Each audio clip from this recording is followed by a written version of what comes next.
রানী মৌমাছি কিনে নিয়ে আসতে হয় বাক্স সহ। ওর ভিতরে 5 ফ্রেম অথবা 6টা 8টা এরকম ফ্রেম থাকে। ওই 8টা ফ্রেমে অনেকগুলো মৌমাছি থাকে, তার থেকে একটা রানী থাকে। তো ওই রানীটা ওদের সাইডে যায় না, বেরোয় না। খুব মাঝে মাঝে কোনো না কোনো ত্রুটির কারণে বের হয়ে আশপাশে গাছে উড়ে বসে। তখন আবার আমরা ওখান থেকে ধরে নিয়ে এসে আবার বাক্সে রাখি, তখন আবার থাকে।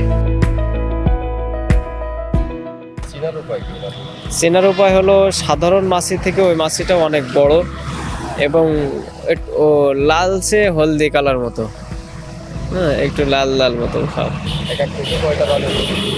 একটা বাক্সে একটাই রানী মাছি থাকে।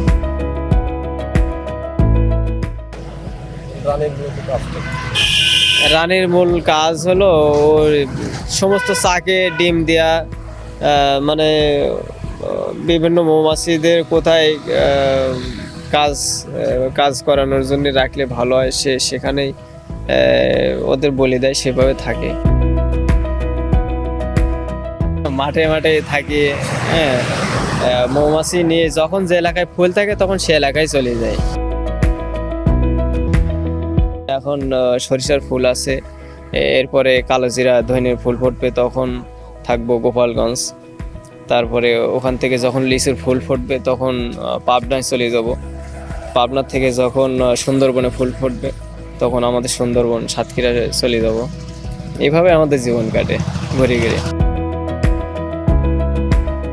বছরে প্রায় 8 মাসের মতো বাইরে থাকা পড়ে, আর 4 মাস বাড়ির এলাকায় থাকি।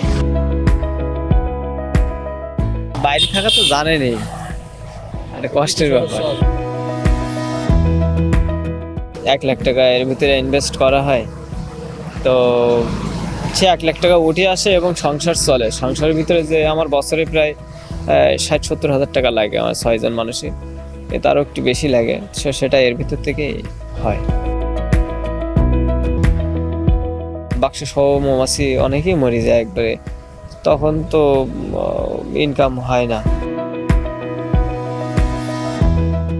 মধু সংগ্রহ বলতে বাক্স যখন এক জায়গা থেকে আরেক জায়গায় নিয়ে আসি, যদি ভরপুর ফুল থাকে মাঠে, তাহলে 1 সপ্তাহের ভিতরে ভাঙার উপযোগী হয়।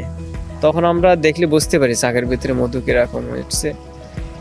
সেটা দেখে তারপরে আমরা ওটা মধু বের করে নিই বাক্সের থেকে মেশিনের সাহায্যে।